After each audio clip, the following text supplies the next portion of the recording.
and the electrics and the more radical. Is Jimmy Page one of the best producers in rock and roll ever? Yes. Black music and putting it through the ringer. All the way down. And I was just pulling the strings across and across. Jimmy Page could write a riff that might be so simple. Well, it's the riff that ate the world, isn't it? Everybody knows it, and it's a calling card. It's like, hey, we're here.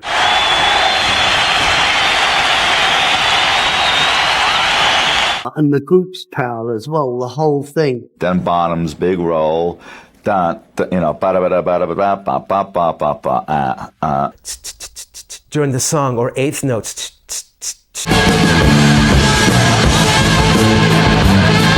Led Zeppelin was the area in the middle, in between us all. The plant comes into his own, as it were.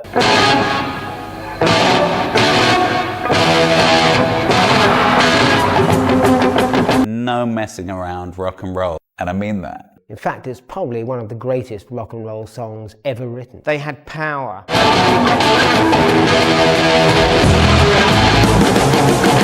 And ready to be delivered. So Led Zeppelin we were.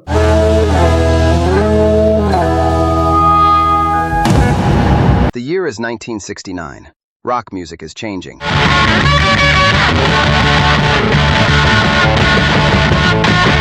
The psychedelic dream of the 60s is beginning to fade, and a new sound is emerging from the shadows. Louder, heavier, more dangerous.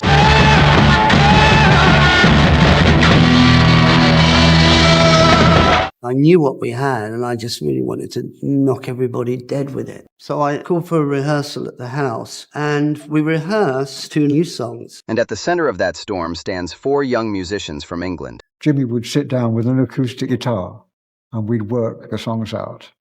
He just comes in and plays what he's written, and then we all together suss it all out. My songwriting capacity is starting to kick in because of the colour of the playing that surrounded me. I had a whole vision for the next album.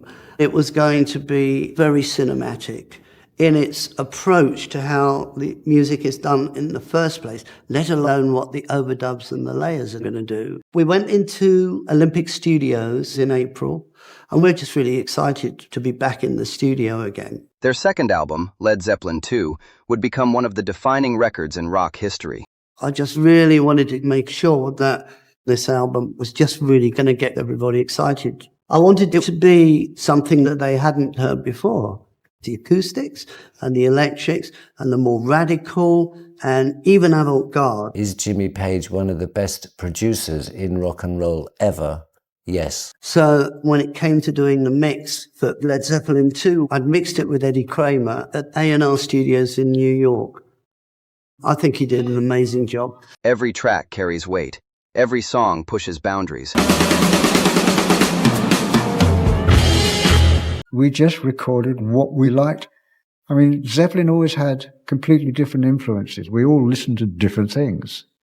And I always said that Led Zeppelin was the area in the middle, in between us all. And they were expecting another heavy rock album, which is exactly what Jimmy Page delivered. I mean, I don't think he accused him of commercialism at the time, because I think this is the album he wanted to produce. But certainly it was another crushing album was expected, and it's certainly what they produced in Led Zeppelin II. That was it. Led Zeppelin II was completed and ready to be delivered.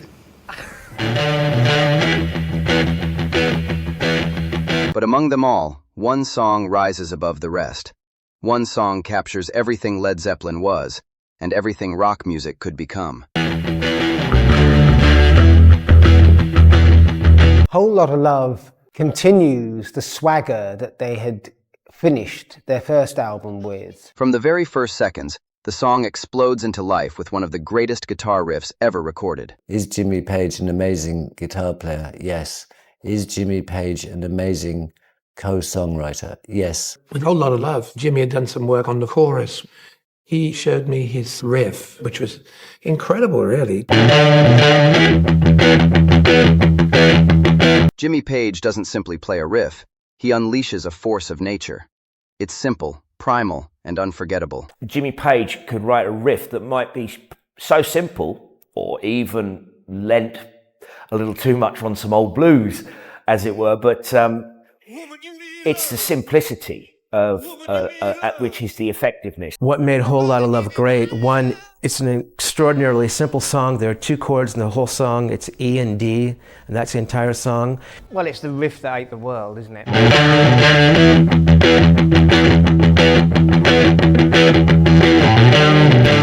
A riff built not on technical complexity, but on pure attitude. The moment it begins, listeners know they are hearing something different, something powerful. Everybody knows it, and it's a calling card. It's like, hey, we're here. But the genius of Whole Lotta Love goes far beyond its opening riff. This is where Led Zeppelin's greatest strengths collide. Robert Plant delivers a vocal performance filled with swagger, desire, and raw energy. And for the verse, I just sang a Willie Dixon lyric. You need cool air, baby, I'm not fooling. You need cool air, baby, I'm not fooling. His voice doesn't just sing the lyrics, it commands attention. Every phrase drips with confidence and danger. I'm gonna send you back to school. And, you know, it was like I was finding the best bits of black music and putting it through the ringer, one way or another. I'm gonna send you back to school. Power of Whole Lotta Love, the sexual shenanigans that go into the middle, the coitus non interruptus, is something to behold and also something to use as a soundtrack, if you so wish, to your misbehavior. Honey, you need it. Behind him, John Paul Jones anchors the chaos with a bass line that grooves as hard as it rocks. John Paul Jones wrought the most amazing bass playing, and he was quite a force to be reckoned with musically. His playing gives the song its relentless momentum. So I could be doing a riff and just leave a note out and something of his would pop through and the rhythm would just suddenly come alive. Gonna give you my love. And then there is John Bonham. Bonham's drumming doesn't merely keep time, it drives the entire machine. John Bonham's power and the group's power as well, the whole thing. Each thunderous kick drum and crashing snare hit feels like a heartbeat from some giant mechanical beast. I was very much in love with John's right foot. I had great respect for it, and I used to try and highlight it and help it along and give it space. His groove is so powerful that decades later, drummers still study it in search of its secret. Unbelievable, and I don't know if this is intentional or not. You hear Bonham and his hi-hat is going, and that's another thing that made Bonzo so great, is that while he was playing a lick, he would keep his hi-hat going in 16th notes during the song, or 8th notes, which is a very difficult thing for a drummer to do, to keep your left foot on a hi-hat, keeping a regular rhythm like that while you're doing something different with your right foot. Yet what truly elevates Whole Lotta Love above every other track on Led Zeppelin II is its fearless ambition. Halfway through the song, the familiar structure suddenly dissolves. The riff disappears. The rhythm evaporates. So it was going to have a radical avant-garde section in the middle that began with the sonic wave.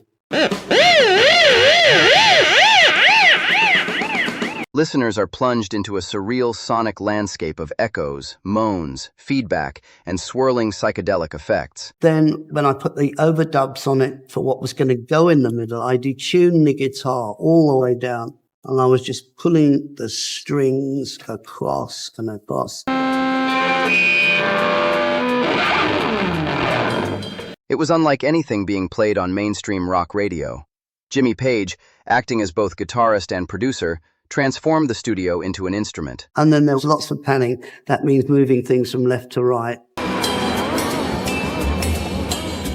It's extraordinary, which is one of the reasons that they stand up today, not just because of their individual skills as players, but the way in which Jimmy was able to get that in the recording studio. Sounds fly across the stereo spectrum. Voices appear and vanish like ghosts. Reality bends.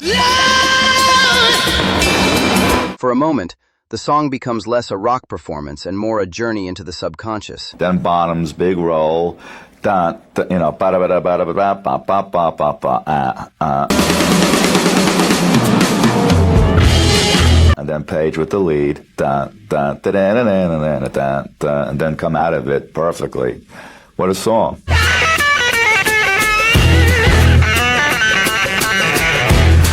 And the other element of that song that was perfect was Jimmy Page's solo in the middle. The drums just hold you off, almost like a kind of woman teasing you. And the drums just hold you off, and then Jimmy Page just comes in there with this fiery solo. This sexually charged midsection where Plant comes into his own, as it were. Way down inside. Then, just as suddenly, the riff returns. Bigger, heavier, more triumphant than before.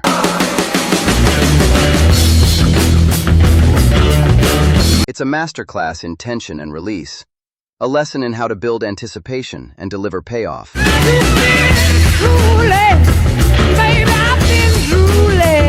In fact, it's probably one of the greatest rock and roll songs ever written. And perhaps that's why Whole Lotta Love remains the definitive track on Led Zeppelin II. Best track on Led Zeppelin II.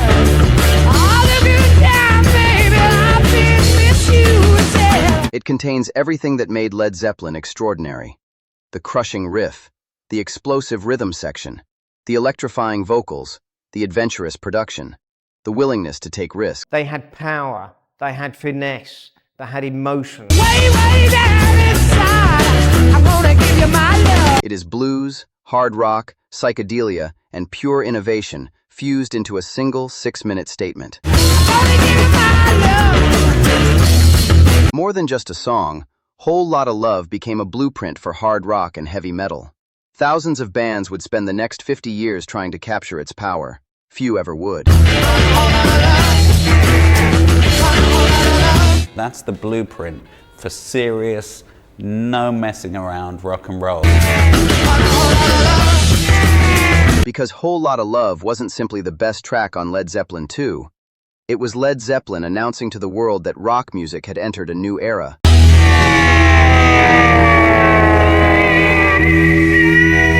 That really is about the most exciting Led Zeppelin song and the most exciting rock and roll moment I can think of in history. And I mean that.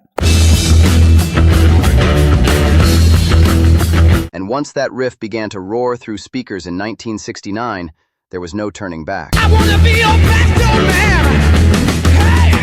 Hey!